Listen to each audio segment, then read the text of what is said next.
Thank you very much for inviting me to this panel on identity, ideology, and family values for the 15th Ecumenical Social Week. I'm very happy to be with you, even if from my home in the Philadelphia area in the United States.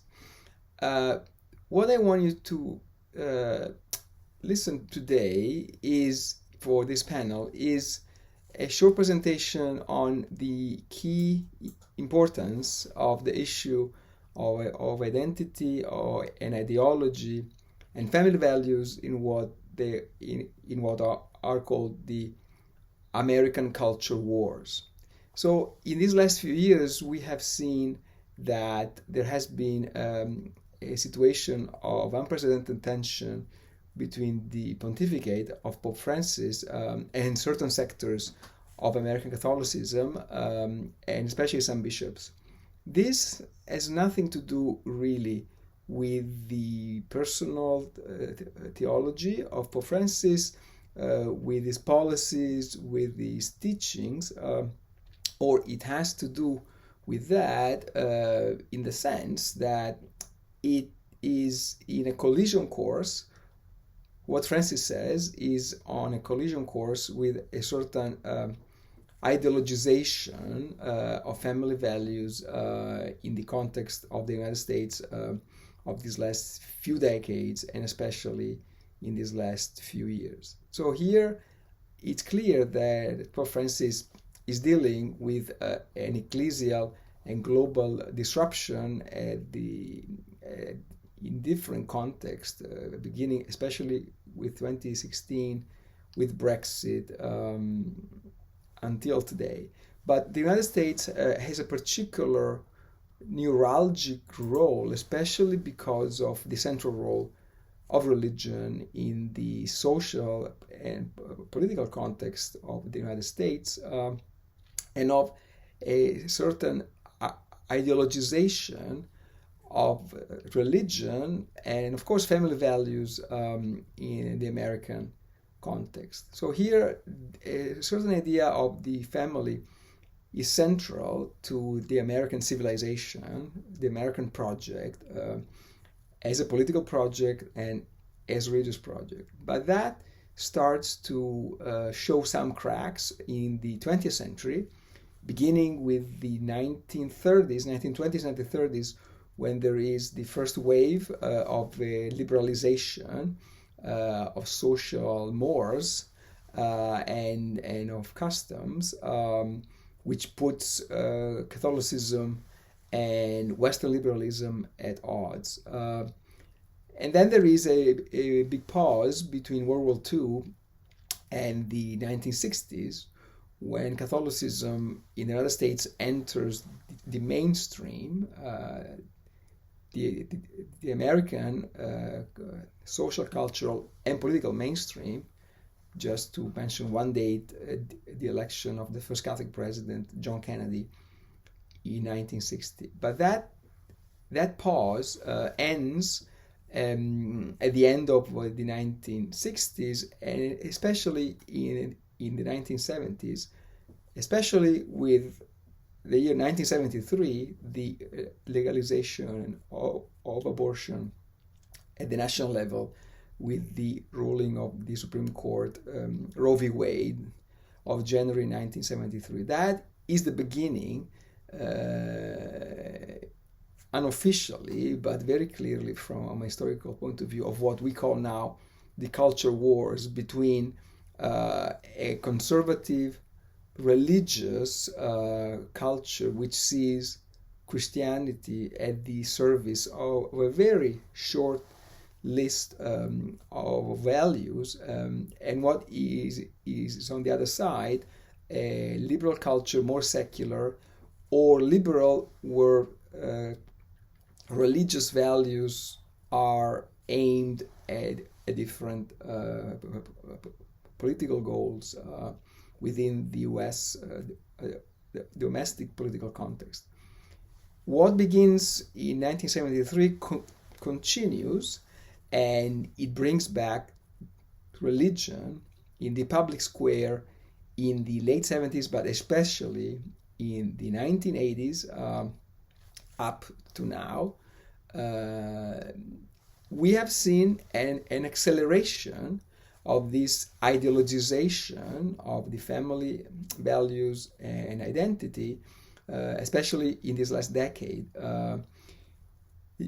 During the presidency of Barack Obama, the Supreme Court of the United States legalizes same-sex marriage in 2015, and then there's an immediate almost blowback 7 years later, in June 2022, when the Supreme Court, with 3 new members that were appointed by President Donald Trump, all of them members or very close to Catholicism, there is an overturn of the legalization of abortion after almost 50 years of legal abortion in the United States.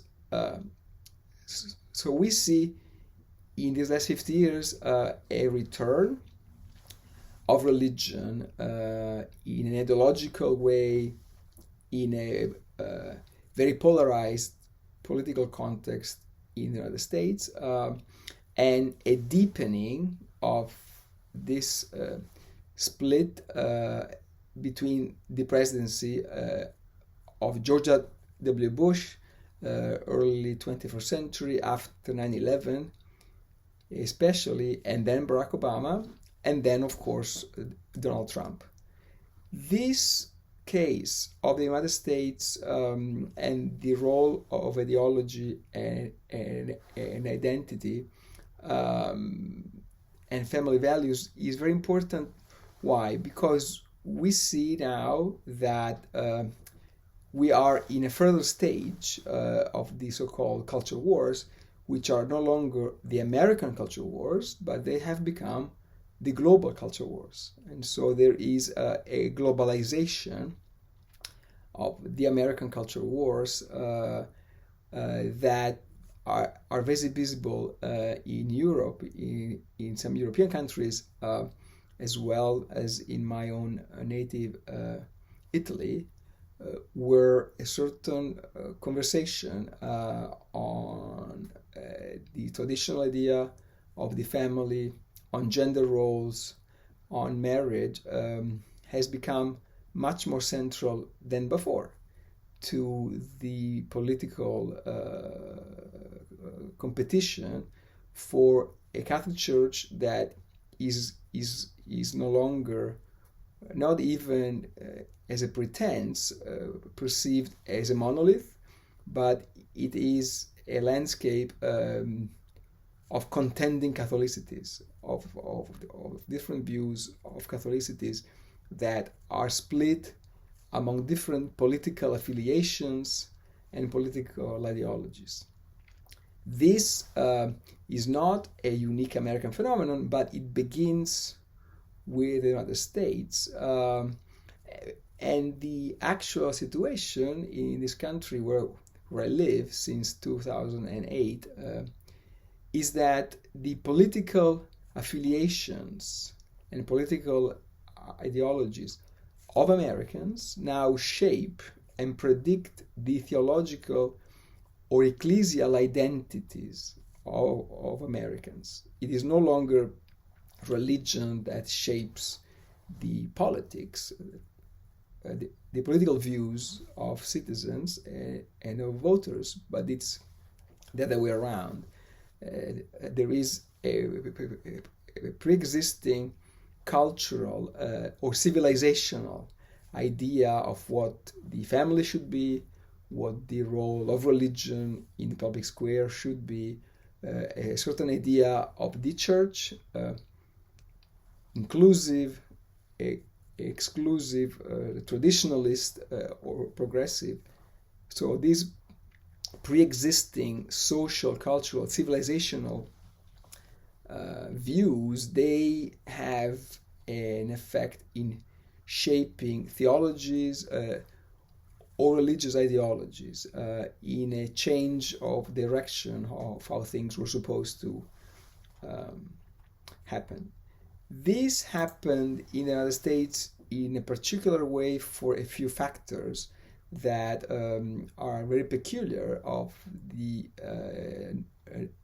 North American landscape. Not only historically the role of religion as central to the American project, but also a certain crisis of the so-called mainline Protestantism, which was the backbone of the United States as a nation, as a political cultural system. It is no longer as strong as it used to be, and that has caused a phenomenon of conversions of Christians that were members of Protestant churches that have become more liberal. The ordination of women, the opening to same-sex marriage, LGBTQ members. And so some of these members of these other Protestant churches have left their churches, and they have kind of sought ideological refuge within Catholicism. This is something that has happened very clearly since the 1990s, in these last 30 years, at various levels, in academia, in politics, judges, lawyers, business people, wealthy donors. And so that is a long-standing phenomenon that was typical of the pontificate of John Paul II in the way it was received in the United States, and especially of the pontificate for Benedict XVI. There is a certain level of anxiety in the United States for the wave of secularization that is arriving in this country, especially among young people. There is a problem of a resurgence of national revival, especially after the attacks of 9/11, of the September 11 attacks of 2001, that especially after the wars in Afghanistan and in Iraq, have given back to America a certain mix between the political project of America as a beacon of freedom and a certain self-given destiny of being the most Christian nation in the world, which is something that has been picked up very clearly by Donald Trump and various currents of religious Trumpism since 2015, 2016, and especially when it was president until January 2021. And then there is one key feature, which is the problem that all this conversation happens in a space that in North America is dominated by the mass media, by journalists, which has marginalized intellectuals, theologians who are no longer playing an important role in shaping the conversation and in helping de-ideologizing the debate on family values, on gender, or if they are influential, the only way for some of them to be part of the public conversation is to deal in a very simplistic way with this issue. So this is really not just an American problem. As I said before, there is a phenomenon of globalization of this ideology of family values and values on gender and on identity that has been exported, and it has really become a weapon ideologically, culturally, socially in some European countries and elsewhere. As a scholar of the Second Vatican Council, this tells me something, that there has been, especially in North America, an interruption of the reception of the Second Vatican Council, especially of the Pastoral Constitution Gaudium et Spes, which offers a certain view of a healthy relationship between religion and politics. There is a crisis in a certain Catholic idea of Catholicism as essentially non-sectarian or anti-sectarian. There is a view of the Church that proceeds on the conservative side, especially by exclusion and by a definition of the boundaries of what's Catholic and what's not, based exactly on those family values, on the discourse on identity, much more than on a systematic, theological, or spiritual understanding of the Church.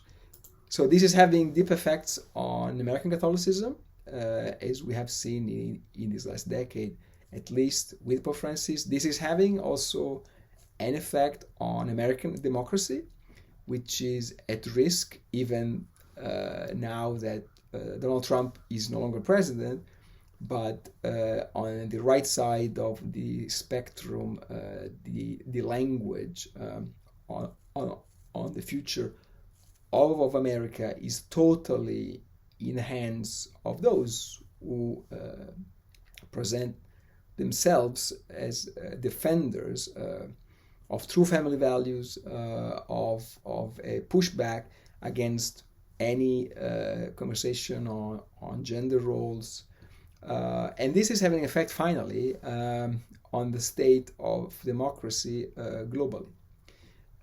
We have seen this in these last few years. So what happens in America usually doesn't stay in America. It is exported in one way or another. It remains to be seen if the presidency of Joe Biden will be able to stop this ideological wave or not. We are in the middle of Joe Biden's presidency. It is early to say a definitive word, but certainly this continue to be the central question for those who want to understand the role of religion and of religion identities in America in this last half a century, and most certainly also in the next half a century. Thank you very much for your attention, and I'm really looking forward to share something more with you in the future. Thank you very much.